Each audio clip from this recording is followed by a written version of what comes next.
سلام. اليوم باغي نهضر معاك على البيزنس، على لي زاكسيون، وباغي نهضر معاك على اشنا هي القيمه ديال البيزنس وكيفاش تختار البيزنس اللي انت باغي تستثمر فيه. بطبيعه الحال هذا الشيء هذا من وجهه نظر ديالي انايا ما كيشكلش نصيحه استثماريه على الاطلاق. ممكن تاخذ به، ممكن ما تاخذش به، انت 100% حر في القرارات ديالك. ابدا باول حاجه اللي هي ان البيزنس هو واحد الحاجه اللي كتاخذ فلوس وكتصاوب شي برودوي وكتزيد واحد القيمه مضافه داك البرودوي وكتبيعو بثمن اكثر من داكشي اللي تقام عليها. الفرق ما بين الثمن ديال البرودوي باش تباع وداكشي اللي تقام عليه باش تصاوبو كيتسمى البروفيت، كيتسمى الربح. البيزنس ديما كيبدا من واحد راس المال، كيزيد عليه شي حاجه، كيبيع ديك الحاجه، كيصاوب واحد الحاجه كيبيعها. نورمالمون خصو يبيعها بواحد الثمن اللي اكثر من داكشي اللي تقامت عليه باش يشيط الفضل. اوكي. القيمه ديال البيزنس من وجهه نظري انايا هي داك الفضل. الا شي بيزنس ما كيشيط حتى شي حاجه فراه ما عنده حتى شي قيمه استثماريه بالنسبه لي بطبيعه الحال. هذه هي اول حاجه.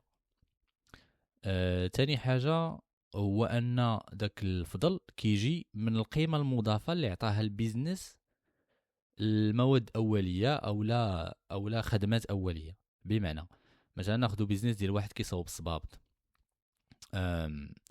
كيشري الجلد، كيشري الكولا، كيشري مسامر، كيشري كدا، كيشري كلشي. اوكي. ملي كيشري هادشي كامل كيصاوب منه صباط، كيبيعو بواحد الثمن.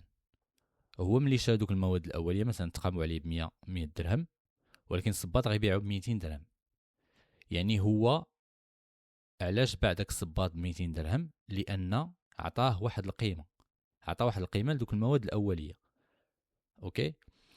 باش كنعبروا ديك القيمه ولا لا فالور اجوتي ولا الادد فاليو لداك الصباط، لداك البرودوي، هو كنعبروها بشحال قدر يديجاجي ديال البروفي في الثمن. يعني هو تقام عليه كلشي ب 100 وباع ب 200، يعني هو دار 100 درهم ديال الربح. يعني هو دار 100 درهم ديال الربح. الا شديت ديك 100 درهم ديال الربح وقسمتها على الثمن بشحال هو باع، يعني الارباح الخام اللي دخل داك السيد داك البيزنس، من البيع ديالو داك الصباط دخل 200 وشاط ليه 100 ديال الربح. الا درت 100 مقسومه على 200 هي 50%. يعني داك الشيء اللي زادو داك البيزنس لداك الجلد ومسامر وكدا والكولا وكدا، زاد 50% ديال الفالور اجوتي اللي زاد. اوكي. ما يمكنش القيمه المضافه اللي كتعطى لشي برودوي ما يمكنش نميزوريوها بشي طريقه اخرى الا بالثمن اللي السوق قادر انه يعطي لذاك البرودوي ملي تصوب. بمعنى الى السوق عطى لذاك الصباط عطاه 110 درهم، فالفضل اللي غيشيط لذاك السيد هو 10 دراهم. وإلا شفنا الا بغينا نعبروا الفالور ديالو شحال ديال لا فالور اجوتي عطاه، هي 10 مقسومه على الثمن ديال البرودوي، هي 10 مقسومه على 110، غتجي تقريبا قل من 10%. دونك هو زاد 10% من لا فالور اجوتي. سينو الا هو ما كاينش تما، الا هذاك البيزنس ما كاينش تما، ف فما غاديش يشكل فرق الا ب 10%. اوكي. هذه هي الحاجه الثانيه اللي بغيت نهضر عليها. يعني بيزنس القيمه ديالو في البروفيت ديالو، ولا بغيتي تعرف واش هو عنده كيعطي قيمه مضافه كبيره ولا لا، كتشوف سميتو لي النت ديالو، شحال البروفيت ديالو، شحال الفضل ديالو مقسوم على شحال دخل. اوكي. ولا ب بالكيوردز ديال البيزنس كتشوف الابيدا ديالو، واحد الحاجه كتسمى اي بي تي دي ا مقسومه على الشيفر دافير، او لا اي بي دي دي ا مقسوم على الجروس ريفينيو. اي بي دي دي ا هو الفضل كيف ما قلت، غير هو بالنسبه لشركات كبار هو الفضل قبل ما تخلص الضريبه وقبل ما تاخذ بعين الاعتبار ان راه لي ماشين ديالك اللي بيصوبتي داكشي بداو كيعياو. اوكي. يعني هو واحد الفضل الا بغينا نشوفه كفضل اللي باقي ما خرجتيش منه الضريبه ديال الدوله. اوكي. ولا بغيتي تعبر الفاليو غتشد هذا الفضل اللي هو الاي بي دي تي ا وغتقسمو على الشيفر دافير، هي شحال باعت الشركه عموما، شحال باعت، شحال هي الخدمات ديالها. الا كان هاد الغاسيو هذا الغاسيو ديال الايبيدا مقسوم على الجروس ريفوني كبير بزاف، بمعنى ان الشركه راه كدير مبيعات كتار، كدير شيفر دافير كبير وكيشيط ليها بزاف. حيت ماشي ديما لوكا، ماشي ديما هاد الغاسيو هذا كيكون كبير. كاينه واحد الحاله اخرى اللي هي الايبيدا مقسوم على الجروس ريفوني مثلا كيساوي 5%. اشنو معنيتها؟ كيعني ان الشركه باعت بزاف اوكي، ولكن اللي شاط ليها في الاخر قبل ما تخلص الضريبه هو 5% من داك الشيء كاع اللي باعت. يعني 95% تبخرات فين؟ تبخرات في لي شارج وفي المواد الاوليه، وفي الى هي موظفه ناس انهم يخدموا معها، ولا ديزانجينيور، ولا جوريست، ولا محاميين، ولا مهم على حسب البيزنس ديالها. فهاد الغاسيو هذا مهم بزاف، كيبين لك شحال ديال لا فالور اجوتي قادره الشركه تعطي لواحد الحاجه خام باش تحولها لواحد الحاجه عندها فالور في المارشي. اوكي، حيت الا كان الاي بي دي مقسوم على الجروس ريفوني هو زيرو، فبطبيعه الحال البيزنس ما عنده حتى شي قيمه. من وجهه نظري، ممكن يكون من وجهه نظر مخالفه، هو بيزنس عنده قيمه، عنده قيمه غير حنا مازال ما فهمناهاش. الحاجه الثالثه اللي بغيت نهضر عليها هي ان ديك القيمه المضافه اللي كيعطيها البيزنس لذاك البرودوي، اوكي، ممكن تكون حرفه، ممكن تكون نو هاو، ممكن تكون غير براند، ممكن تكون كيفاش نقول قيمه فيكتيف، يقدر تكون قيمه حقيقيه بحال داك السيد اللي كيصاوب الصبابط، راه كيعطي الجلد ومسامر كيصاوبهم، كيعرف واحد الطريقه باش كيصاوبهم، باش كيصاوب بهم صباط، كيتسمى نو هاو، سافوار فير. هذه قيمه مضافه. ويقدر تكون غير كيما كنقولوا غير صوره، غير مثلا بحال ال في ام اش. ال في ام اش هي واحد الشركه اللي كتلعب على اللوكس، يعني كتاخذ الجلد، كتاخذ مسامر، كتاخذ كذا، وكتصاوب بهم سيكان اللي كتبيعهم بثمن كثر بزاف من داكشي اللي تقام عليها باش تصاوب. علاش؟ حيت ال في ام اش كتلعب على الصوره ديالها انها لوكس، ان عندها واحد القيمه، كتبيع القيمه. اوكي، القيمه المضافه ديالها كاينه في القيمه اللي كتعطي البرودوي ديالها، ولا في ليماج اللي كتعطي، اللي كتسوق ليها. اوكي، دونك يقدر فريمون يكونوا جوج حوايج في هذه القيمه المضافه. يقدر تكون فالور طونجيبل، يعني قيمه حقيقيه كتعطى لواحد البرودوي كتزيد ليه القيمه ديالو، اولا تكون قيمه فيكتيف، يعني قيمه كيفاش نقولوا عاطفيه، ولا غير صوره، اولا غير ايماج، واحد الايماج وماركتينغ ديال ان داك البرودوي راه خصو يتباع بثمن كبير. شكون اللي كيحدد القيمه ديال البرودوي؟ واش هاد القيمه عنده قيمه ولا ما عندوش قيمه؟ اللي كيحددها هو الثمن ديال السوق. بطبيعه الحال كاينين الناس غيقولوا ولا داكشي ديال اللوكس راه غالي بكثر من القياس، انا ما كتبانش لي عنده شي قيمه مضافه. اوكي، ما عنديش مشكل مع هذا الراي، ولكن السوق عطى واحد الثمن. ملي السوق كيعطي واحد الثمن لواحد الحاجه، كنظن الاغلبيه ما عندهم ما يقولوا. السوق هو المعيار الوحيد اللي كيحدد القيمه. واش السوق غلط؟ يقدر يكون غلط، بطبيعه الحال. واش السوق عنده الصح؟ يقدر يكون عنده الصح. السوق هو اللي كيحدد الثمن ديال ديك السلعه، والثمن هو اللي كيحدد داك البيزنس واش هو بروفيتابل ولا ماشي بروفيتابل. هذه من جهه. والبروفيت ديال الشركه بطبيعه الحال، الشركه اللي باغي تستثمر فيها الاسهم ديالك، الاسهم باغي تستثمر في الاسهم ديالها، خصها يكون الاي بي دي مقسوم على الجروس ريفوني اللي هو واحد الميزور ديال الفالور، خصها يكون طالع بزاف، او لا طالع او موان، ما يكونش 5%، 2%، 1%. اوكي، يعني الشركه يلا كتسلك روحها ب 1%، هادشي اللي كيعني ديك 1% ولا 5%. خصها يكون طالع، وماشي يكون غير طالع مره واحده في العام، لا بغيت نقول مره واحده في 5 سنين، او لا مره واحده في 10 سنين. خصها يكون طالع بواحد الوتيره مستمره، يعني كاين واحد الفلو ديال الفالور كتصاوب وفالور كتباع على مده طويله. ما خصهاش يكون غير 3 شهور، 4 شهور، 10 شهور، عام، عامين، لا خصها يكون في مده طويله. هادشي كيعكس ان الشركه قادره تصاوب واحد الفالور اللي كبيره على مده طويله. وعموما يقدر تجبد بزاف الميزور ديال هذيك لا فالور اجوتي، يقدر تحسبها بزاف ديال الطرق. انا اللي كنفضل هو ان تشوف الفضل مقسوم على المبيعات، وكتشوف هذاك البورسونتاج واش هو 10، واش هو 20، واش هو 30%. اذا كان مثلا هو 10%، فهادشي كيعني ان البيزنس عايش على 10% ديال الفالور اجوتي. بمعنى يقدر نقولها بطريقه اخرى، ان البيزنس هو واحد الحانوت اللي كتدخل ليه من جهه 100 درهم وكيخرج لك 110 من الجهه الاخرى. كيقدر يترانسفورمي كل 100 درهم ديال الكاش ل 110 دراهم ديال الكاش. هذا كيعني ان البيزنس راه بروفيتابل ب 10%، وكيعني ايضا ان القيمه المضافه ديال البيزنس هي 10%، وكيعني ان الفالور ديال البيزنس هي 10%.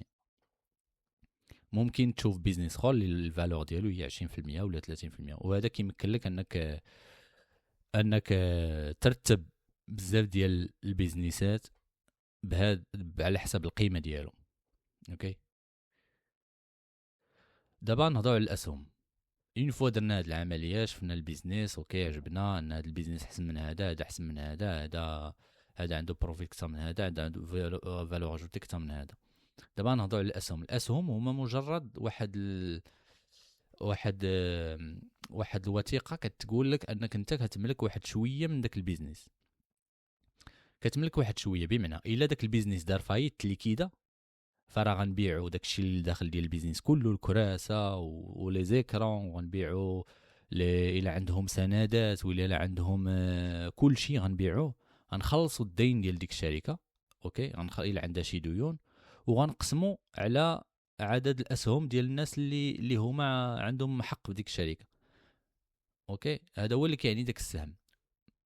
دونك السهم هو جزء من البيزنس، وإلا عندك بطبيعه الاسهم بزاف فممكن تقرر في المسار ديال الشركه. ممكن تقول ان انا كنفوتي ان نديروا هذه القضيه ولا هذه القضيه. الا كان عندك اكثر من 50% ديال السندات فعندك اكثر من 50% ديال الحق ديال تقرير المصير، وكتبان شي حاجه طبيعيه. دابا نهضروا على عندك داك السند، غنهضروا على الثمن ديالها في المارشي. اوكي، ملي كتشوف البورصه كتشوف كيقول لك تسلا طلعات، هذه هبطات، الاخرى طلعات، هذه كذا. الثمن ديال انفيديا طلع، هذا الثمن ديال تسلا هبط، راه هذه هي الوقيته باش نشري، هذه هي الوقيته باش نبيع. المهم هذاك الثمن اللي كيبان لك كيفليكتوي تما هو الثمن اللي كيحددو المارشي. المارشي شنو معنيتها ان كاين في كل نهار كاينين الناس كيتريديو، كاين واحد كيبيع وواحد كيشري. واحد كيبيع كيقول انا ما باغيش نبيع قل من هذا الثمن، وواحد كيقول انا ما باغيش نشري بكثر من هذا الثمن. ملي هاد جوج الناس كيتفقوا على واحد الثمن كيتكريا البري، ديك الساعه كيتكريا البري. هذا هو المومون الوحيد اللي كيتصاوب فيها الثمن، هي ملي كيكون اتفاق ما بين عرض وطلب. هذه اول حاجه. ثاني حاجه ان الثمن ديال السهم في المارشي ما كيعكسش القيمه ديالو. يقدر المارشي يكون كومبليتمون غلط في الثمن ديال السهم، يقدر يكون المارشي كومبليتمون غلط ان عاطي لواحد السهم اكثر بزاف من القيمه الحقيقيه ديالو. غنهضروا مازال على اشنا هي القيمه الحقيقيه ديال السهم، اللي هي فكره لوجيك صراحه غتجيك لوجيك. يقدر المارشي يكون مخلوع ويكون برايسي كيعطي واحد الثمن قل بزاف من واحد الحاجه اللي نورمالمون عندها قيمه كبيره، او لا يعطي ثمن كبير لواحد الحاجه اللي ما عندهاش قيمه. فخصك تفرق ما بين الثمن ديال السوق اللي كتشوف كيبدا يطلع ويهبط، وما بين القيمه ديال داك البيزنس. الثمن ديال السوق هو كيتحكموا فيه بزاف ديال العوامل، اغلبيتها عوامل بسيكولوجيه ديال الناس، ديال واحد كيسمع الاخر كيقول خصك تشري دابا كيشري، ولا واحد كيقول لاخر خصك تبيع هذا ولا. المهم الا بغينا نبسطوا القضيه، هو واحد سوق الدلاله كبيره اللي فيها عرض وطلب وكيتفاهموا على الثمن. اوكي، بغض النظر على الفالور ديال البيزنس. وفي الناحيه الثانيه كاينه الفالور، القيمه ديال داك البيزنس، واش عنده قيمه ولا ما عندوش. كاينين هاد جوج حوايج. داكشي علاش وارن بافيت كيقول لك كتشري السهم بالثمن، ولكن داكشي اللي كيعطيوك لا فالور، كيعطيوك القيمه، كتشري القيمه بواحد الثمن. المهم شويه سبتيل، you buy with a price and you get a value.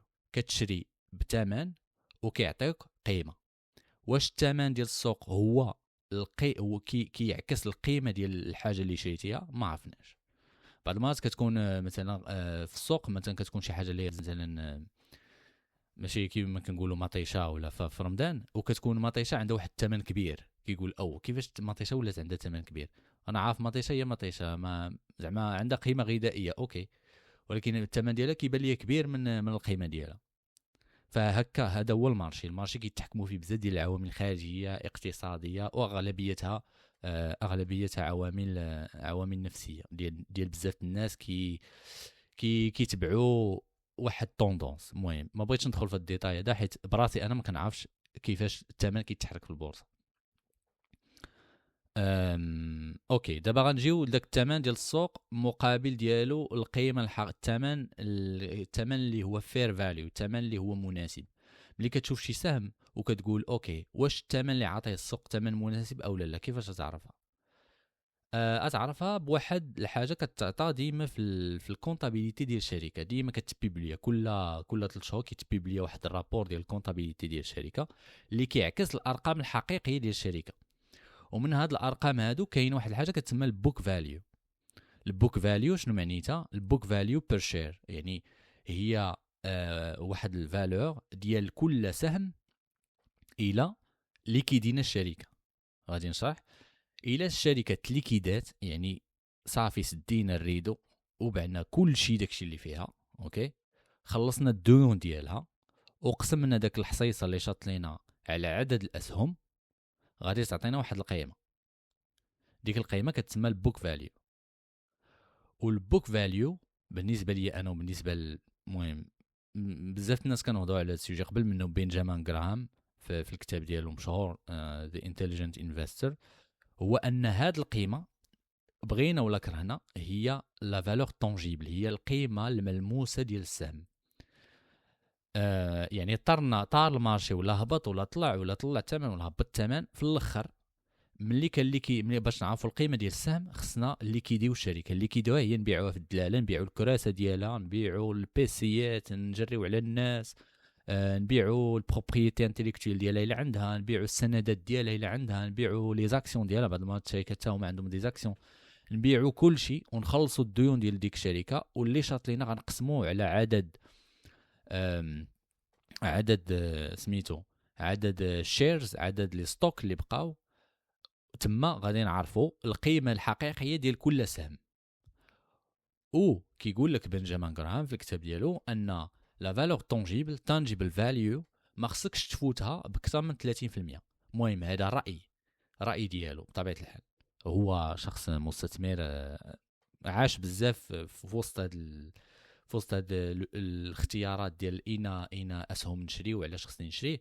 هذا رأي ديالو، ولكن اللي كيبان لوجيك وكيبان منطقي هو ان القيمه الحقيقيه ديال السهم ما خصكش تخلص عليها اكثر من واحد شويه اوكي، حيت الا خلصتي عليها بزاف وجاب الله من بعد الفيتور، من بعد الشركه اللي انت مستثمر فيها وشاري الاسهم ديالها دارت فايت، فراه في الاخر ديال الاخر راه ما غاديش يجيك في الحساب ديالك الا البوك فاليو هو اللي غيجيك. يعني الا اللي كيدينا الشركه وشفنا كل شير شحال كتسوى من داكشي اللي بعنا وديك الحصيصه اللي بقات لينا، فراه داكشي اللي غيشيط لك. بمعنى الا كان البري ديال المارشي كي برايسي ديك لاكسيون وقسمتي على البوك فاليو بير شير هو 2، اشنو كيعني هادشي؟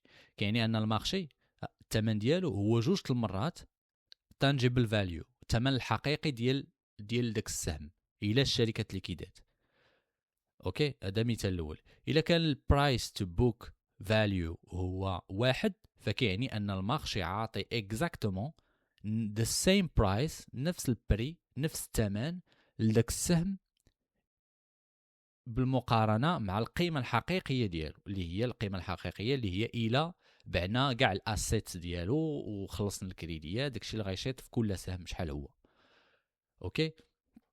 بمعنى الا كان البري مقسوم على البوك فاليو اللي هو البي بي راسيو هو 2 ولا 3 ولا 4 ولا 5، ففي حالة ديك الشركة دارت فايت انت غادي يوصلك غير 1 مقسوم على داك البي بي راسيو.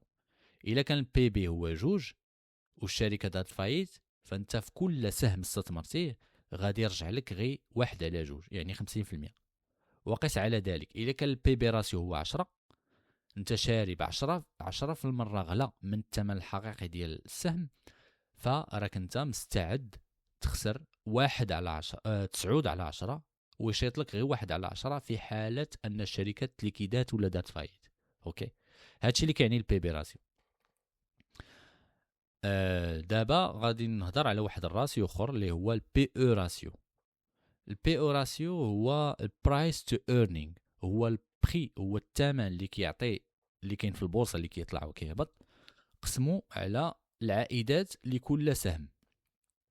اوكي، العائدات ديال الشركه النت، يعني النت الا كان شي شركه كدير كت كت كت كت كتستهلك 100 درهم وكتصاوب منها 120 درهم، فراه الفضل ديالها هو 20 درهم.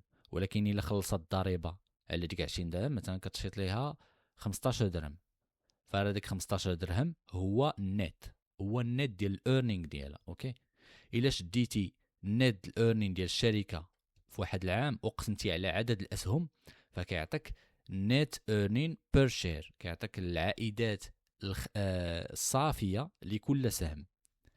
دابا الا شفتي الى قارنتي العائدات الصافيه لكل سهم مع البري ديال المارشي فراه يعطيك البي او راسيو. اوكي، البري مقسوم على الايرنينغز. البي او راسيو ديما كيكون فوق من 15، غالبا كيكون فوق من 15. اش كيعني ان البي او راسيو اكثر من 15 ولا 20 ولا 30؟ كيعني ان المارشي مستعد ان يعطي 20 درهم باش يشري كل درهم ديال الفضل ديال ديك الشركه مقابل 1 درهم ديال الفضل من ديك الشركه.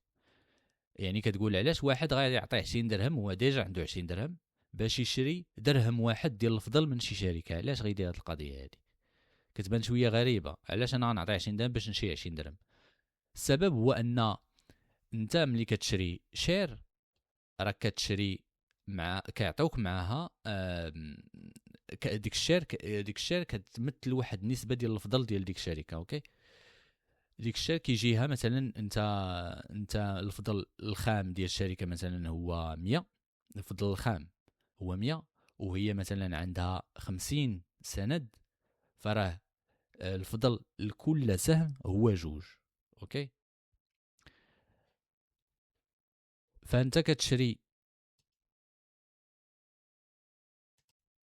فانت كتعطي درهم باش يكون عندك حق الملكيه. كتعطي 20 درهم مثلا الا كان البي او هو 20 باش يكون عندك حق الملكيه ديال واحد السهم اللي كيجينيري درهم واحد. علاش انت غدير هذه العمليه؟ حيت بكل بساطه لان دوك الارباح ديال ديك الشركه غادي يستمروا لمده طويله. اوكي، غيفوتوا 20 عام.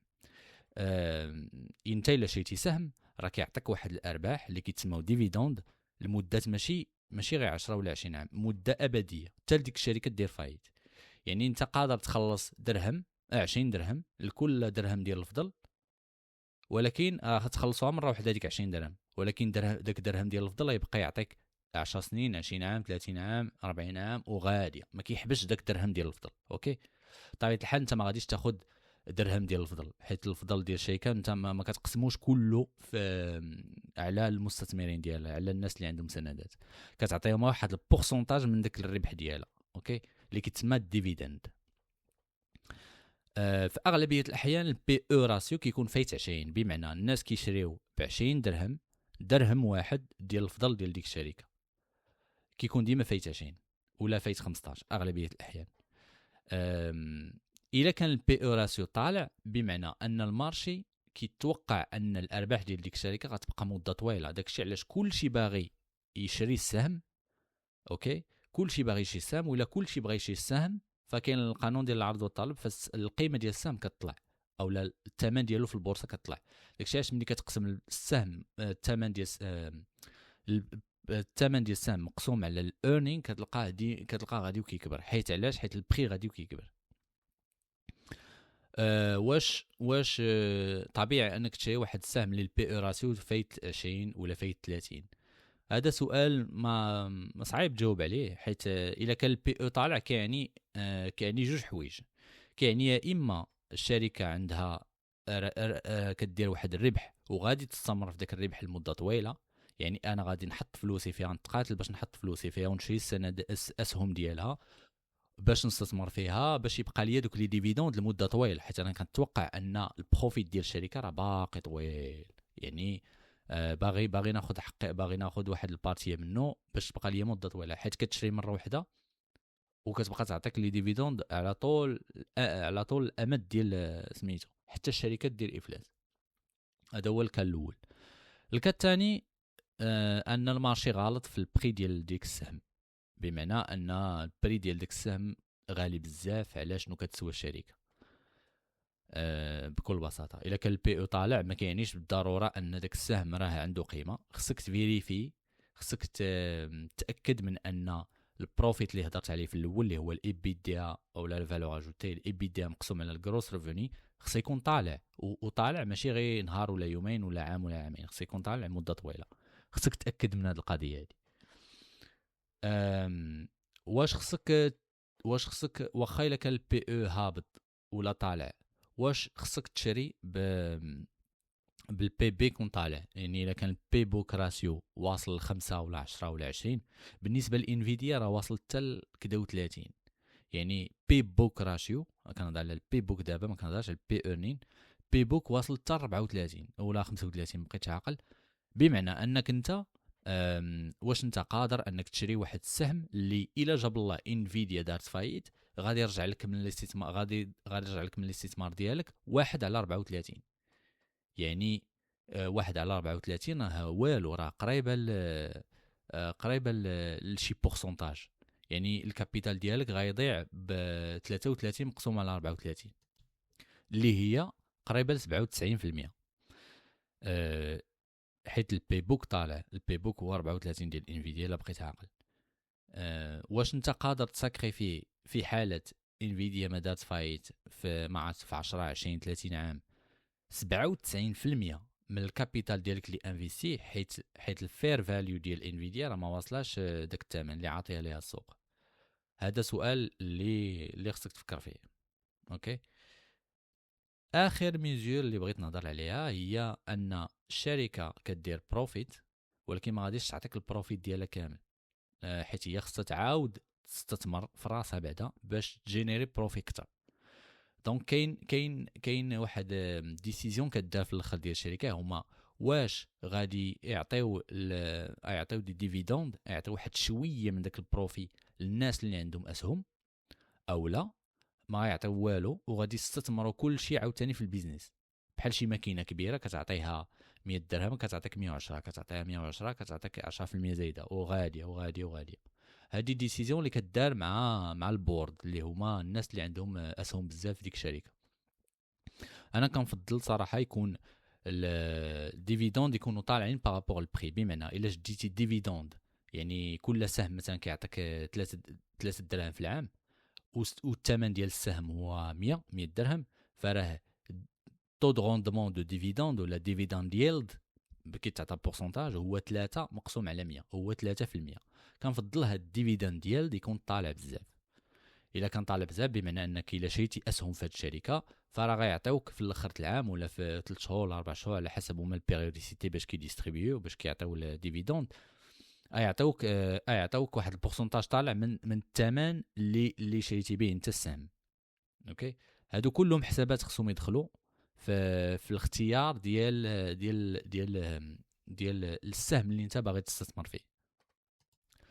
المهم خلاصه، لان الموضوع طويل وموضوع ديال اختيار الاسهم هو موضوع فري ستايل، يعني كل واحد والستيل ديالو، ما كاينش شي واحد اللي كيعرف سميتو اشنا هو السهم اللي غادي يطلع ولا اللي يقدر يهبط. المهم الناس ديال التريدين كيقلعوا، ولكن بالنسبه للمستثمر لمده طويله كيولي الاختيار ديال الاسهم هو اختيار عبر قناعات، اللي كيدوز عبر قناعات، ما كيدوش عبر بزاف ديال سميتو بزاف ديال الطرق اللي مؤكده. ما كاينش طرق الاختيار، كل شيء على حساب القناعات ديالو. كاين اللي كيعجبو الدومين ديال الطاقه كيستثمر في الطاقه، كاين اللي كيعجبو الدومين ديال البنك كيستثمر في البنك وغاديه.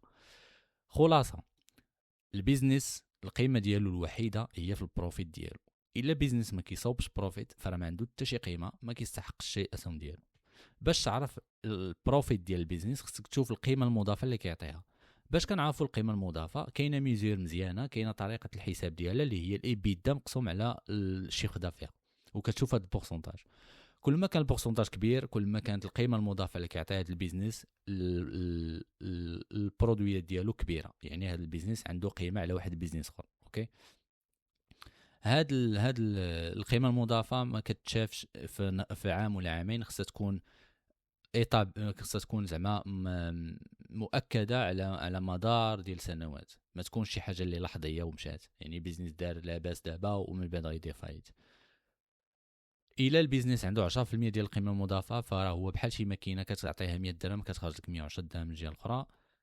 الاسهم هما جزء من داك البروفيت، جزء من البيزنس اللي هو جزء من البروفيت. في الاخر انت بالسهم ديالك راه كتكون جزء من واحد البروفيت.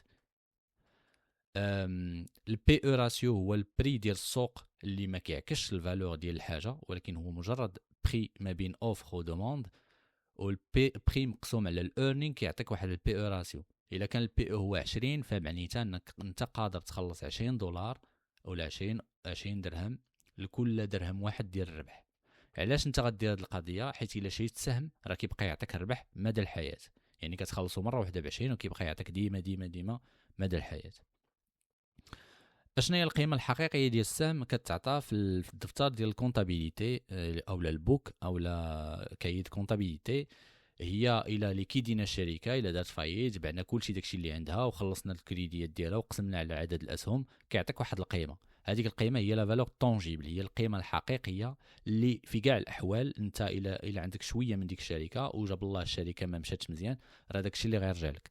فانت خصك دير الحساب ديالك. الا كان البي بوك راسيو طالع بزاف فخصك تاخذ بعين الاعتبار ان راك كتغامر بالكابيتال انيسيال ديالك. الا كان البي بوك هو 2 فراك انت الى الشركه دارت فايت غيرجع لك غير 50% من الكابيتال اللي من الفلوس اللي حطيتيهم في دوك الاسهم اللي شريتي. واش البي او راسيو الا كان طالع كي مزيان؟ ما عنديش جواب. يقدر يكون طالع حيت المارشي مطلعه بسبب معين ما عرفناش شنو هو السبب، يقدر يكون بصح طالع حيت داك البيزنس عنده قيمه ما معروفش. المهم بي او راسيو طالع كيعني ان بي او راسيو طالع. اخر حاجه اللي هي الديفيدند ييلد. قلت انك تشري ب 20 درهم 1 درهم ديال الربح، ولكن ما غاديش يعطيوك 1 درهم ديال الربح، غاديك واحد البورسونتاج ديال داك الربح. حيت الشركه محتاجه ديما الفلوس. الشركه واحد البلاك بوكس، واحد صندوق اسود اللي كتخشي فيه الفلوس وهو عنده الفالور اجوتي لداخل كيصاوب فلوس اكثر من دوك الفلوس اللي خشيتي فيه. كنفضل اننا يكون ديفيدند ييلد اللي هو شحال كيعطيوك في كل سهم في الكوارتر ولا في العام ولا في 6 شهور قسموا على الثمن باش شريتي السهم. هذا هو ديفيدند ييلد. كنفضل انه يكون طالع باش تريكوبيري فلوس كاملين، حيت باش تريكوبيري فلوس ديالك اسرع في الوقت. حيت انت كوميم راك الا شريتي بالبي او ب20 فراك انت كوميم راك شاري 20 ب20 درهم 1 درهم ديال الربح. دونك انت في سباق عبر الزمن باش تغونطابيليزي داكشي. المهم داكشي خصو الحساب، خصك تحسب نتايا شحال خصك ديال الديفيدوند، شحال حطيتي في البي او راسيو، وتشوف واش على شحال من عام خصك تكون صافي وليتي سميتو ما خاسر ما رابح، كتسمى اتبار، ما انت ما خاسر ما رابح. وكالعاده هادشي اللي بغيت نقول. تهلا.